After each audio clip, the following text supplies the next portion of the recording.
पुंडलिक वरदारी विठ्ठल श्री ज्ञानदेव तुकाराम. नमस्कार मंडळी, अमृतबिंदू या आध्यात्मिक मराठी यूट्यूब चॅनलवर पुन्हा एकदा आपले स्वागत आहे. आजच्या चिंतनासाठी घेतलेला अभंग असा आहे. आम्हा घरी धन शब्दांचीच रत्ने, शब्दांचीच यत्ने शस्त्रे करू. शब्दची आमच्या जीवाची जीवन, शब्दे वाटू धन जनलोका. तुका म्हणे पहा शब्दची हा देव, शब्देची गौरव पूजा करू. तुकाराम महाराजांनी या अभंगामध्ये आपल्याला फार एक महत्वाची वेगळी गोष्ट सांगितलेली आहे. संतश्रेष्ठ तुकाराम महाराज या अभंगामधून आपल्या जीवनातलं आपल्या जवळचं असणारं धन कोणतं, आपल्या जवळचं असणारं देव कोणता, आपल्या जवळची असणारी शस्त्र कोणती याबद्दलची माहिती दिलेली आहे. आणि हे सगळं तुकाराम महाराज म्हणतात आमचं एकच आहे, म्हणजे आमचा देवही तोच आहे, आमच्या जवळचं धनही तेच आहे, आमच्या जवळची शब्दही तेच आहे.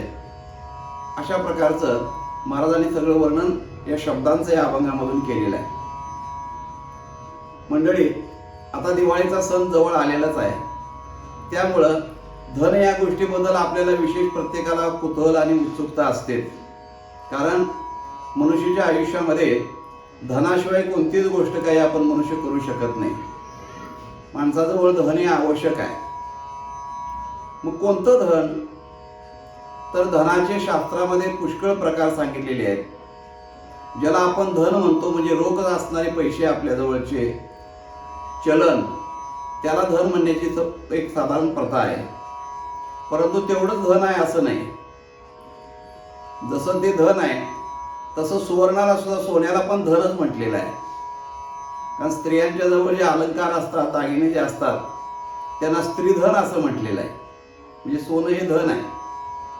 त्याचप्रमाणे आपल्याजवळ असणारी जमीन जुमला याला सुद्धा धन म्हटलेलं आहे, भूधन म्हणतात त्याला. त्याचप्रमाणे पूर्वीच्या काळामध्ये पुष्कळ जनावरं असायची लोकांच्याकडं.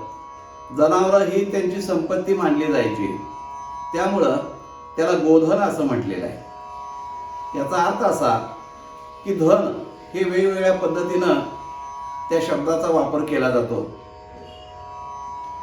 एखाद्याची सुदृढ प्रकृती जर असेल, कोणत्याही प्रकारचा रोग नसेल, कोणताही आजार नसेल, तर त्याला आरोग्य धन असं म्हटलेलं आहे. आरोग्यम धन संपदा असं म्हटलेलं आहे. म्हणजे धन हे वेगवेगळ्या प्रकारानं पाहता येतं आपल्याला. या सर्वाचा अर्थ एकच आहे. धन म्हणजे नेमकं काय? तर जी एक शक्ती आपल्याजवळ असते, त्या शक्तीचा वापर करून आपण काही मिळवू शकतो, कमवू शकतो. अशी आपल्याजवळ जी असणारी शक्ती, त्याला धन असं म्हटलेलं आहे. मग ती शक्ती वेगवेगळ्या प्रकारात असू शकते. तेव्हा तुकाराम महाराज म्हणतात की आमच्याजवळ धन कोणतं आहे? वास्तविक जर बघितलं व्यवहाराच्या दृष्टीनं, तर तुकाराम महाराज हे पूर्वाश्रमामध्ये खूपच श्रीमंत होते. खूप म्हणजे त्या तालुक्याचं जवळजवळ एक राजा असल्यासारखं तुकाराम महाराजांचं घराणं एवढं श्रीमंत होतं. परंतु हे पूर्वाश्रमी जे तुकाराम महाराज आहेत, नंतरच्या साधू व्रत धारण केल्यानंतर जे तुकाराम महाराज जे आहेत, ते वर्णन करताना असं म्हणतात की आम्ही सदैव सुडकी, जवळी येता चोर धाके, जाऊ पुढती भिके कुत्री घर राखीती, अशी आमची परिस्थिती आहे असं तुकाराम महाराजांनी सांगितलेलं आहे. म्हणजे फुटकी दमडी सुद्धा त्यांच्याजवळ नव्हती असं एकूण त्यातनं चित्र आपल्याला दिसतं. मग असे तुकाराम महाराज म्हणतात की आमच्याजवळ खूप मोठं धन आहे, आमच्याजवळ खूप मोठा असणारा एक संपत्ती आमच्याजवळ आहे. आणि ती कोणती? तर तुकाराम महाराजांनी सांगितलं की आम्हा घरी धन शब्दांचीच रत्ने. आमच्याजवळ जे असणारे शब्द आहेत तेच आमच्याजवळचं असणारं धन आहे, आणि तीच आमच्याजवळची असणारी मूल्यवान रत्न आहे. म्हणजे कसं काय? शब्दाला एवढं महत्व आहे का? तर शब्दाला खूपच महत्व आहे. कारण शब्द ह्याचा जर आपण विचार केला तर शब्द हा मनुष्याकडे फक्त दिलेला आहे देवाने. बाकीच्या इतर प्राण्याला फक्त आवाज दिलेले आहेत, ध्वनी दिलेले आहेत. पण मनुष्याच्या ठिकाणी त्याच्या तोंडामध्ये जे असणारे अवयव आहेत, दात, ओठ, जीभ, टाळा अशा ज्या अवयवांच्या माध्यमातून वेगवेगळे आवाज निघतात आपल्या मुखातून, त्यापासून शब्द निर्माण झालेले आहेत. पूर्वी मनुष्य फक्त प्राण्याप्रमाणे आवाज काढत होता.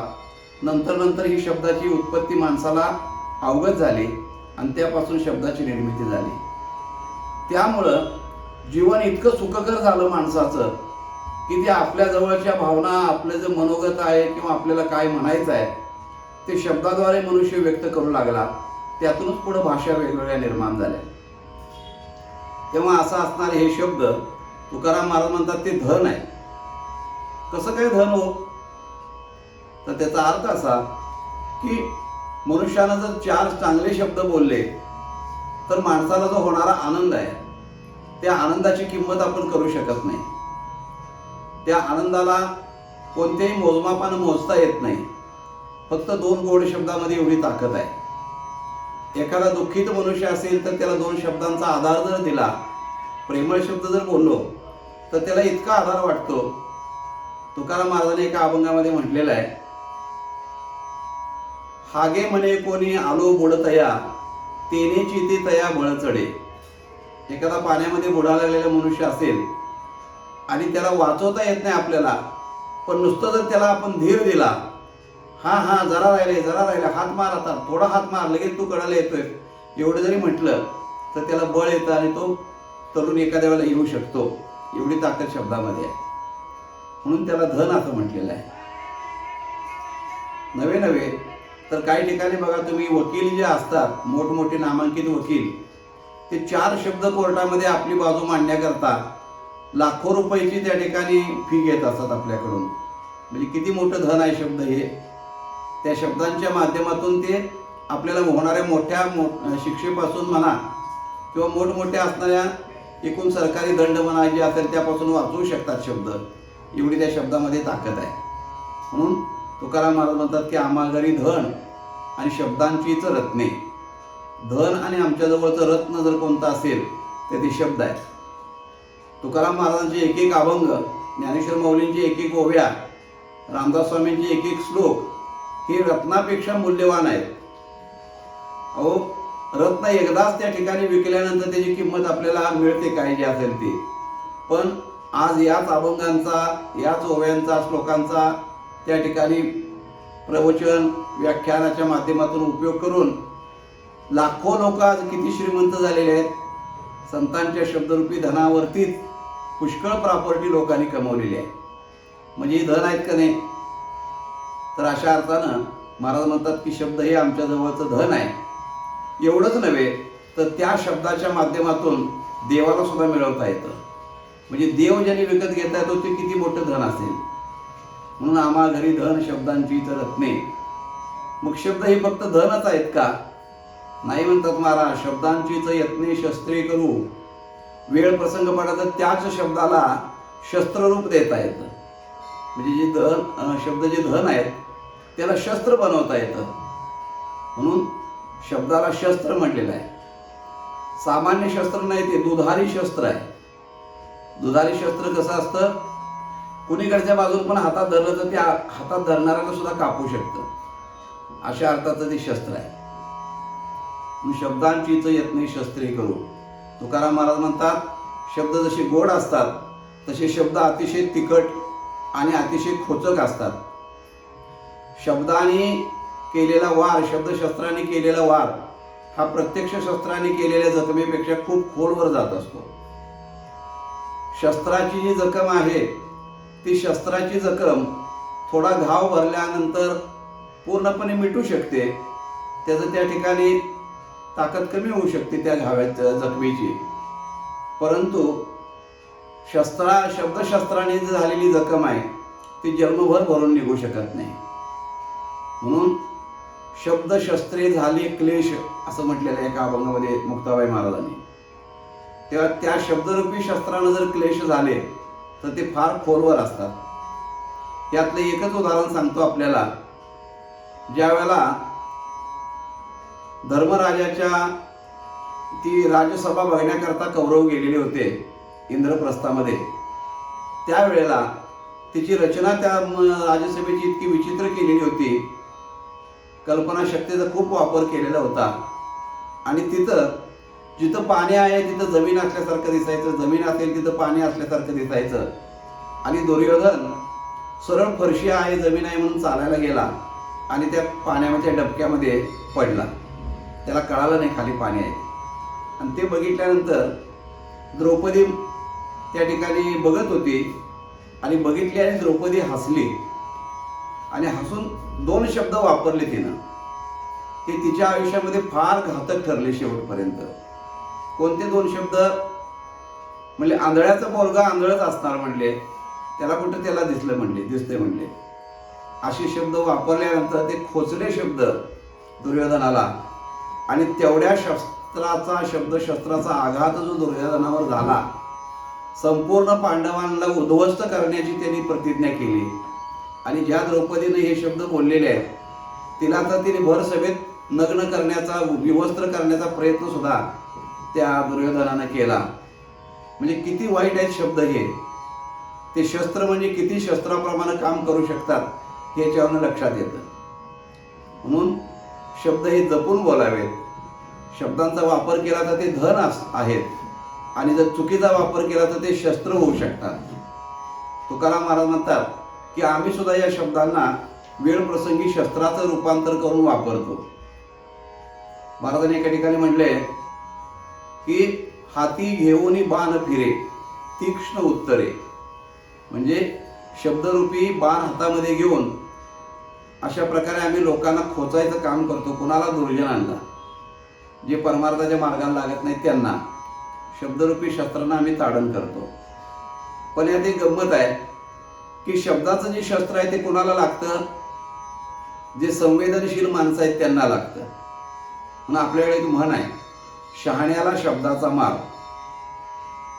जे निगरगट्ट असतील, गेंड्याच्या कातडीची जी माणसं असतील त्यांना किती पण बोला ते निर्लज्जच असतात, त्यांना या शब्दशस्त्राचा उपयोग होत नाही. संवेदनशील माणसाला या शस्त्राचा फार मोठा आघात होतो. म्हणून शब्द हे शस्त्रही आहेत म्हणतात तुकाराम महाराज. शब्दांचीच यत्ने शस्त्री करू. पुढं महाराज म्हणतात, शब्दची आमच्या जीवीची जीवन. आमच्या जीवाचं, आमच्या सर्वस्व जर काय असेल, जीवन काय असेल तर शब्द हेच आमचे सर्वस्व आहेत म्हणतात. आमच्याजवळ दुसरं तिसरं काय नाही लोकांना देण्याकरता, पण हे शब्दरूपी जे काही असणारं धन आहे ते आम्ही जर लोकांना दिलं तर ते किती जरी दिलं तरी न संपणारा अशा प्रकारचं आहे. म्हणून आज 700 वर्ष होऊन गेली ज्ञानेश्वर माऊलींना, तुकोबारायांना, नाथ महाराजांना, समर्थांना 400 वर्ष होऊन गेली, परंतु अजूनपर्यंत त्यांचं जे शब्दरूपी देणं आहे ते आम्हाला देऊन पुरून उरलेलं आहे. अशा प्रकारचं महाराज म्हणतात ते आमच्या जीवनातलं जीवन आहे आमच्या जीवाचं. आणि तेच धन महाराज म्हणतात की शब्द वाटू धन जनलोका. ते शब्दरूपीच धन या जनलोकामध्ये म्हणजे समाजामध्ये त्याचं आम्ही वाटप करत फिरतोय आणि किती जरी वाटलं तर ते न संपणे एवढं आहे. अशा प्रकारची आमची ही संपत्ती, आमचं धन. तुकाराम महाराज म्हणतात हे एवढे शब्द महत्वाचे आहेत की ते शब्द नुसते धन, संपत्ती, शस्त्रात आहेत असं नव्हे, तर तुका म्हणे पहा शब्दची हा देव. तुकाराम महाराज म्हणतात देव देव म्हणतात तो तरी कोण आहे? शब्द हाच देव आहे. म्हणून त्याला अक्षर ब्रह्म म्हटलेलं आहे, वाग्ब्रह्म म्हटलेलं आहे शब्दाला. शब्द हाच देव आहे. तुम्ही म्हणा शब्द कसा काय देव होऊ शकतो? सरळ साधं उत्तर आहे त्याचं असं की आम्हाला जो देव समजतो तो कशामधून समजतो? कोणत्या माध्यमातून देव समजला आम्हाला आजपर्यंत? आम्हाला पांडुरंग कळाला, राम कळाला, कृष्ण कळाला. हे कशाच्या माध्यमातून कळाला? तर फक्त आणि फक्त ग्रंथामध्ये लिहून ठेवलेले देवाबद्दलचे जे वर्णन आहे, देवाची जी स्तुती आहे, देवाची जी चरित्र आहे, ही शब्दांच्या माध्यमातून आमच्यापर्यंत आली आणि त्या शब्दामधून आम्हाला देव कळाला. हे जर शब्दच उपलब्ध नसते तर कोण देव, काय देव, कसला देव, काय आम्हाला काय कळालं असतं? जनावरांना कुठं कळतो देव वगैरे काय? कारण त्यांच्याजवळ शब्द नाही आहे. म्हणजे आम्हाला देव मिळवून देण्याचं साधन सुद्धा जर काय असेल तर ते शब्दच आहेत. म्हणून शब्द हे प्रत्यक्ष देवाचं रूप आहे असं म्हणतात महाराज. तुका म्हणे पहा शब्दची हा देव. मग त्या देवाची पूजा करायची असेल तर कोणत्या उपचारानं करावी? त्याचे पूजा उपचार सुद्धा शब्दच आहेत म्हणतात. पूजा होती मुक्ता फळे रस ओविया मंगळे. ते शब्दरूपी देवाची पूजा शब्दरूपीच उच्चारणच करायची, त्याला दुसरे उपचार नाहीतच लागत. म्हणजे देव पण शब्दांचाच आणि ते जे उपचार करायचे ते पण शब्दांच्या माध्यमातूनच, शब्द साधनातूनच त्याचे उपचार करायचे, पूजा करायची.